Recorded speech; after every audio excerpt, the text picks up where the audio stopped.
good afternoon, everyone. You all had a good lunch. You're energized. You want to learn something about blockchain? Yeah, that's awesome. First, a little introduction. My name is Xavier. I'm a YouTuber. I make the YouTube channel Simply Explained. And I have a passion for taking complicated topics and explaining them in a simple and straightforward way. And that's what I do on my channel. I make simple explainer videos. And that's what I'm going to try to do here today as well. We're going to try to explain blockchain in a very simple and straightforward way. So, during this presentation, we're going to talk about blockchain, but we're also going to talk about smart contracts and how both can be used together to create interesting applications or to power your business or things like that. Let's start with the basics. Let's start with blockchain. Blockchain is an incredible buzzword. I think you've all heard about blockchain, about how great it is, about you should use it in your business. But who here actually knows how a blockchain works? Like on a technical level? You already do? That's great.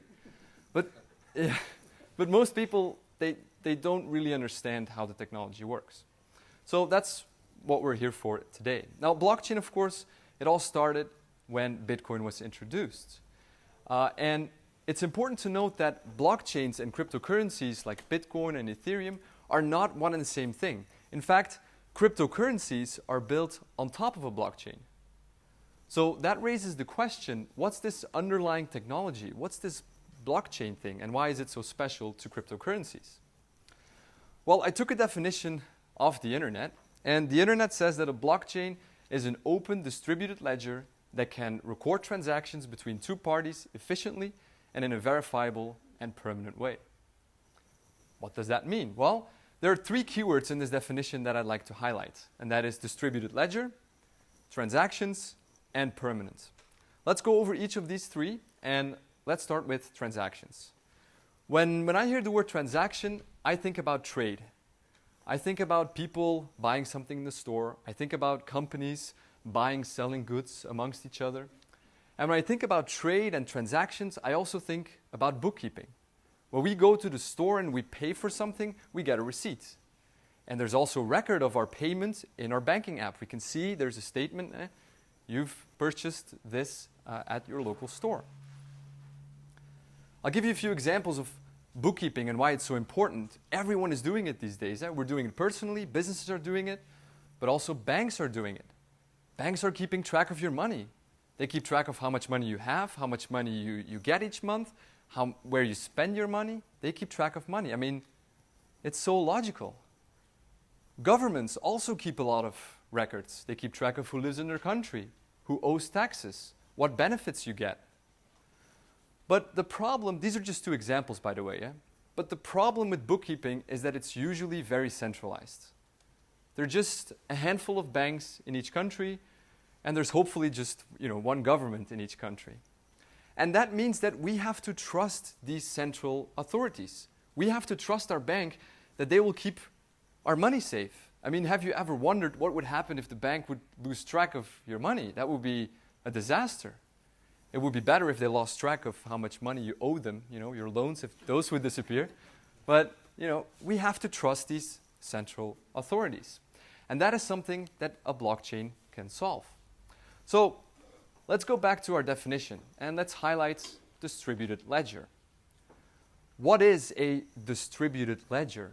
Well, distributed is really easy. It means there's no central point. There's no one bank where all your money is. No, everyone can participate. And ledger is just a fancy word for saying a database or a spreadsheet. It's just a place where you can store information. And that brings us to the last keyword in the definition, and that is permanent. When we trade goods, we are doing things that are permanent. Here are two people, one has a phone. If I sell you a phone, then that transaction is permanent. I give you the phone, you give me some money, it's permanent. I can never get my phone back unless we make a new transaction and I buy the phone back from you. Then I can reverse the transaction. But in essence, these are two separate transactions, so it's permanent. So a high-level overview of blockchain is that it's distributed. There are no central authorities. It's immutable, which is a fancy word of saying that you can only add stuff to it. You can only create new transactions, but transactions that have happened in the past cannot be changed anymore. And blockchains are for everyone. Everyone can make transactions, but no one can change them. Now you're probably thinking, oh my God, how does this work on a technical level? How can it be for everyone? How can everyone create stuff? But how can we prevent people from changing stuff? How does this work? Well, let's take a look behind the scenes. Let's take a look at how a blockchain actually works. We'll start with a very simple question. What is a block? A blockchain is probably a chain of blocks, but what is this block thing? Well, a block is basically a container for data. It's like a file on your computer where you can store information, a Word file, an Excel file, stuff like that.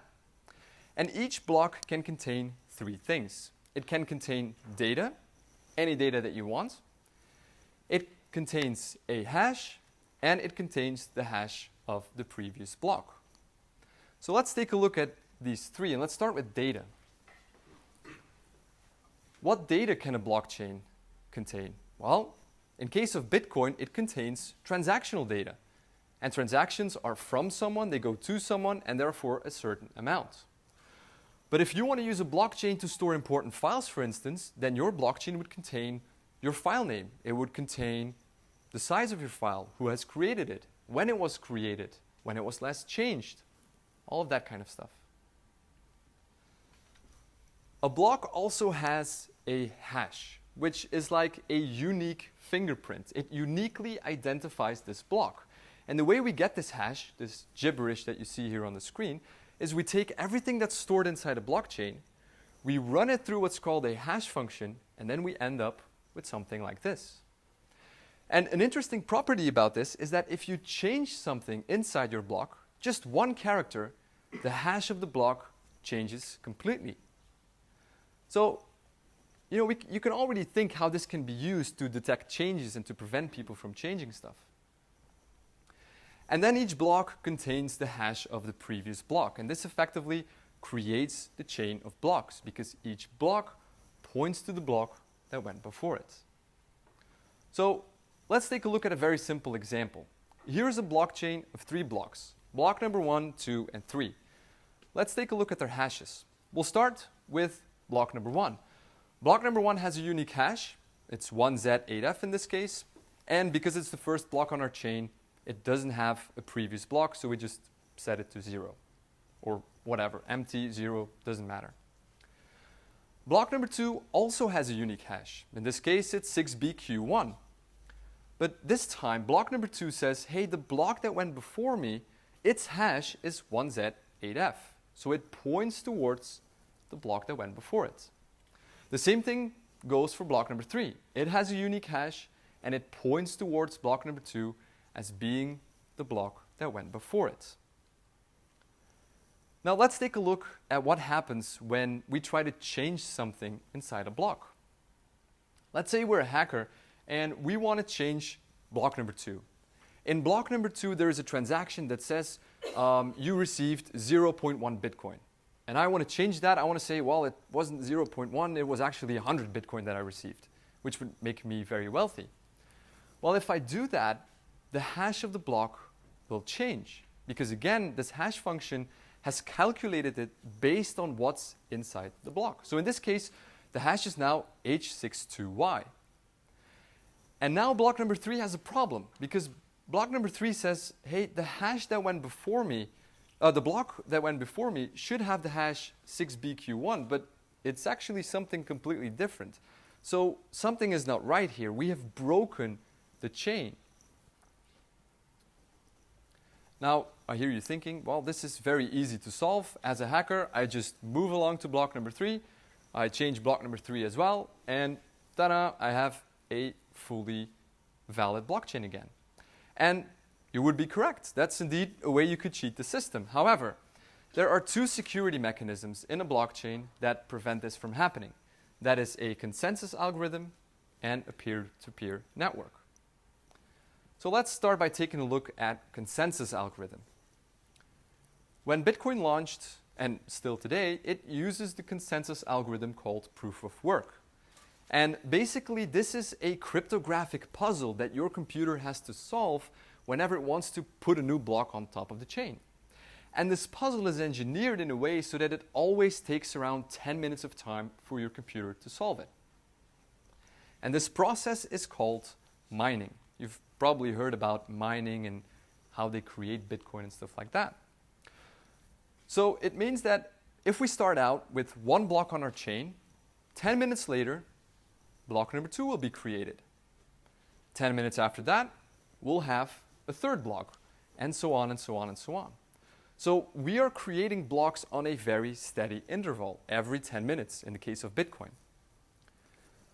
But why would we want to make this slow on purpose? Why can't we just make any amount of blocks that we want, just dump them on the blockchain and that's all good? Well, it's for a little hacker friend.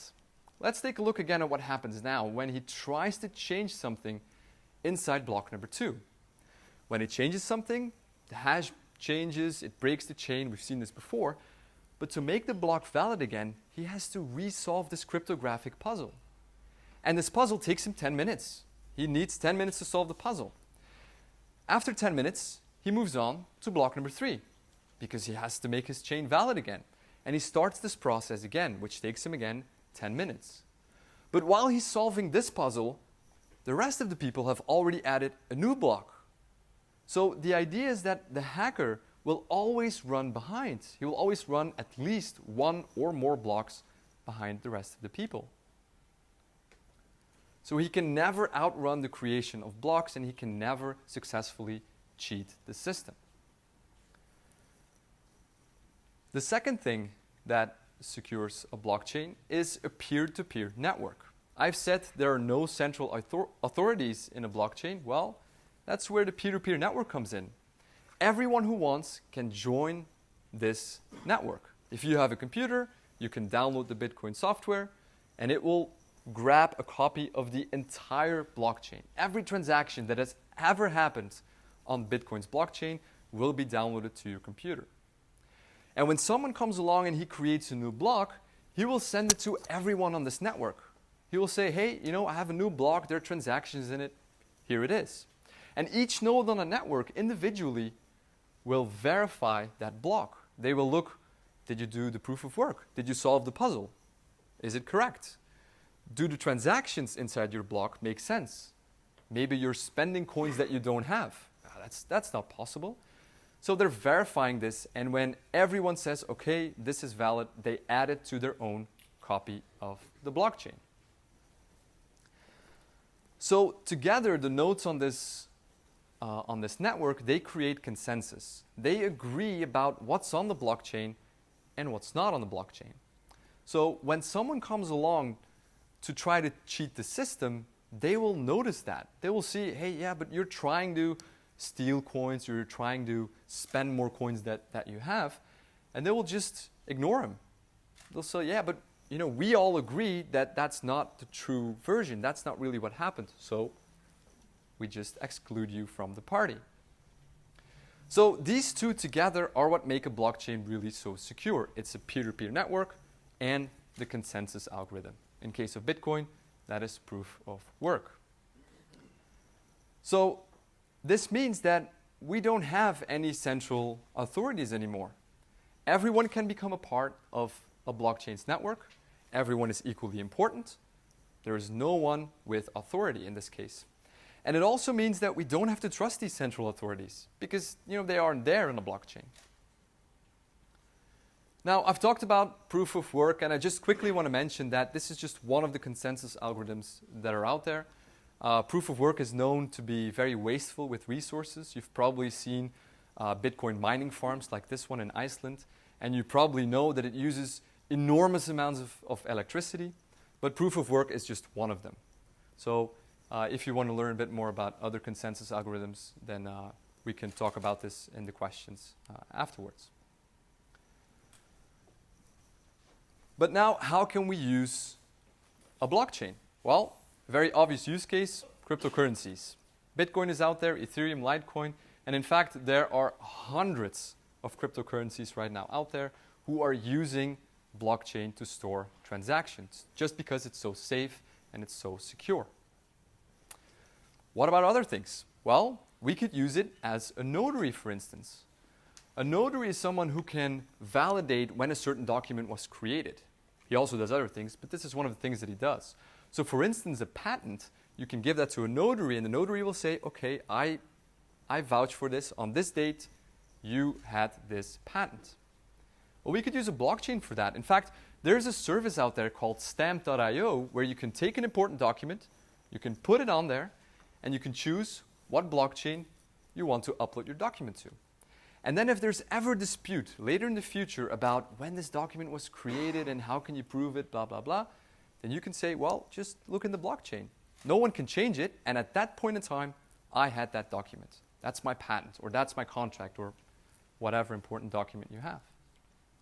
Now, right now, stamp.io doesn't have any legal value. You cannot use it in court, for instance. But we can imagine that in the future, this type of e-notary service could become the acceptable way of notarizing documents. But how about businesses? Well, the first thing you have to realize when you're talking about businesses is that blockchains are not limited to humans. They can also be used by sensors. Sensors can write their values to it, by robots or by programs. And I'll give you just one example of how this can be used. Let's take a look at the food industry. Who here knows when he buys a pack of meat or any food in the store, who here knows where that food came from and where it has been and who has treated it and who has processed it? Who here knows that? Probably no one. Well, we could solve this with technology. We could put a little sensor on our food, and we could keep track of things like where has our food been? Who has processed it? Was it kept at the right temperatures? When was it sold? Where was it sold? What store? And all of this data can be recorded transparently into a blockchain. And so it means that if the store tries to sell you a pack of meat that's over date, you will be able to check that. Yeah, they cannot fake the data in the blockchain. It's fixed. In fact, this use case is already being used by Walmart. They've partnered up with IBM to use a blockchain to keep track of this chain of custody. That's what they call it. And in fact, it allows them to retrace the origin of a pack of food in 2 seconds, versus otherwise it would take days or even weeks. So in case of a disease that is spreading with contaminated meat, for instance, you want to be able to quickly identify where did that meat come from, who has bought other packs of that meat, and what can we do with that. So you don't want to wait days or weeks to know that. So this is a very good application of blockchain. So these were 3 applications: cryptocurrencies, e-notary, a chain of custody for your food, and they all have one thing in common. It's that it's open. It is transparent. You record data into a blockchain, and then you allow everyone to look it up. And you guarantee, or the blockchain guarantees, that no one can tamper with that data. So it's about being open and about being transparent. Now, of course, in case of food, the data that goes into a blockchain has to be honest, but once it's in there, you can rest assured no one can tamper with it. So that's a high-level overview of what blockchains are, how they work, and how they can be used. But the problem with blockchains is that they're static. They can store data and then you can retrieve that data, but there's no other interaction that you can have with a blockchain. So that brings us to the second part of this presentation, which is smart contracts. What are those and how can they be used? Well, smart contracts are basically like contracts in the real world. The paper ones where you put your signature. Except they're digital. And being digital means they're code. They're code that a computer can understand. And smart contracts are stored inside a blockchain, which gives them all of the benefits that we've just talked about. It means that they are accessible to everyone. Everyone who wants can see the contract. It also means that everyone can interact with this contract.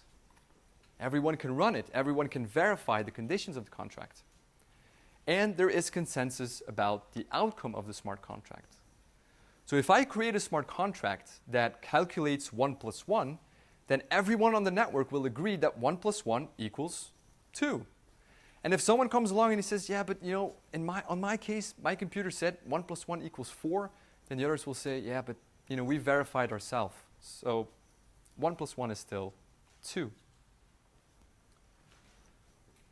What other things can a smart contract do? Well, it can send and receive coins, and it can interact with other smart contracts. And I'll give you a few examples of why this can be very important. Let's go back to the benefits of a smart contract. They are immutable, just like a blockchain. They're stored on a blockchain, so it means once you've added a smart contract to it, it can't be changed anymore. So no one can forge your contract and say, yeah, but you agreed to different terms, or the outcome of the contract is now different. No one can do that. And it's distributed. There is consensus about that contract. Everyone knows what the contract is. Everyone knows the outcome. No one can cheat the system. So, how can we use that? Well, I'll give you a few examples of how it can be used today, and I'll give you a few examples of how in the future we can use this technology. So today, we could use it for a multi-signature wallet, for instance. If you start a company, you might want to open a bank account somewhere, right? You start your company with a co-founder, you open a bank account somewhere, and you deposit some money in there, but you may want to put a restriction on that bank account. You might want to say, if we want to release money from that bank account, both of the founders have to agree. That's something we can also solve with smart contracts. Here in this case, there are two co-founders. Each of them deposit a certain amount of coins into the smart contract, and then the smart contract keeps those funds locked up. It keeps it locked up based on the conditions that you've programmed into it. So in this case, we programmed the smart contract so that it can only release these funds when both of the co-founders agree. So if one of the co-founders says, well, I'm going to take all the money and I'm going to move away, go sip pina colada on a beach somewhere, and be rich, well, he cannot do that. The smart contract will say, I'm sorry, I can only release these funds if X amount of people agree. In this case, if the other co-founder agrees as well. And when they do, when they both agree on a transaction, then the smart contract will do what it's asked. It will release the funds. So the code of this smart contract, really high level, is basically if X amount of people agree with a transaction, then we do the transaction. And if they don't agree, then we don't do anything. We keep our funds, we keep it locked away. Another example is tokens. And maybe some of you have heard of ICOs, initial coin offerings, and how much money they draw and stuff like that. Or maybe some of you have heard about one of these. Well, tokens is almost like having a stock of your company on the blockchain. And it runs entirely on a smart contract. So you have a smart contract where anyone can send a certain amount of coins to that smart contract, and that smart contract will give you in return a number of tokens. You become a shareholder, or you become a supporter, or whatever. Most of the time there's some economic value to these tokens. And the smart contract is now in charge of managing your balance. It keeps track of how much tokens you have and how you spend them. And they also allow you to transfer these tokens to other people.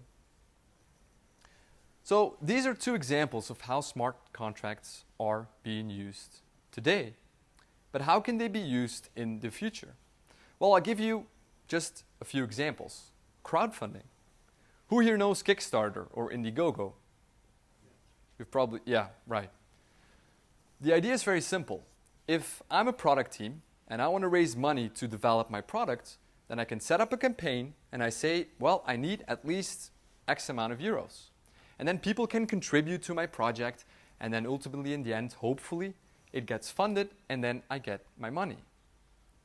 Well, in this case, a crowdfunding platform stands in between the supporters and the product team. So both parties have to trust this middleman. They have to trust Kickstarter, right? If I give money to a project, I trust that Kickstarter will actually give my money to that project.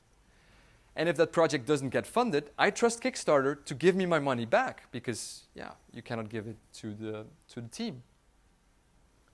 So trust in the central party is required. Well, we can use a smart contract, again, to get rid of this central authority and make it distributed. All of the supporters can send coins to the smart contract, and the contract is programmed so that it will only release the funds if the project got funded. So if the project meets its goals, it sends all that money to the product team, who can then develop their product and ship it and go to market and all that kind of stuff. But if the project fails to get the necessary funding, then the smart contract returns the money to all of the supporters. Everyone's happy, no central authorities, no central points like Kickstarter or Indiegogo. So high-level overview of that contract. It's just if the goal is met, we give the money to the project team, and if the goal is not met, then we refund the supporters. Very high-level overview. Another example, postal companies. They can offer a service called paid on delivery. Right now, if we order something from a web shop, we have to pay in full. And we have to trust that web shop to actually ship us the goods when we've made our payment.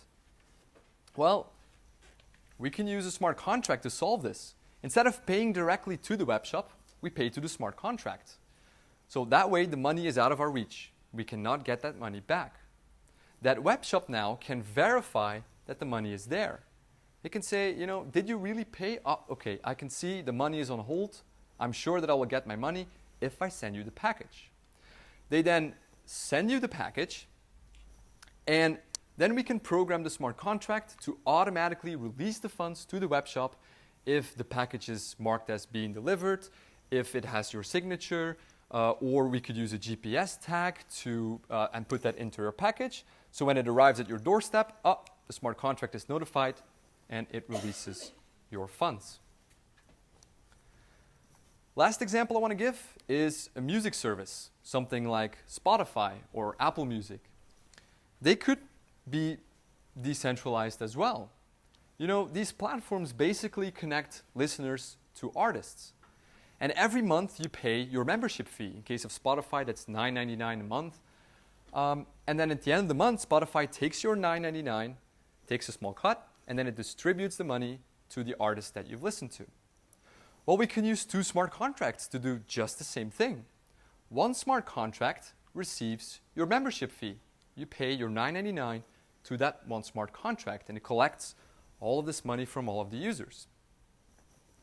The other smart contract keeps track of what you've listened to. Oh, you've listened to that artist X amount of times, that artist that X amount of times. And at the end of the month, both smart contracts can work together, and they can distribute the funds to the artists that you've listened to. So this way you could create a distributed Spotify that is also very transparent, because you can follow all the transactions on the blockchain. So these are three examples of how blockchains plus smart contracts can be used in businesses. So crowdfunding, postal companies, for instance, and distributed music service.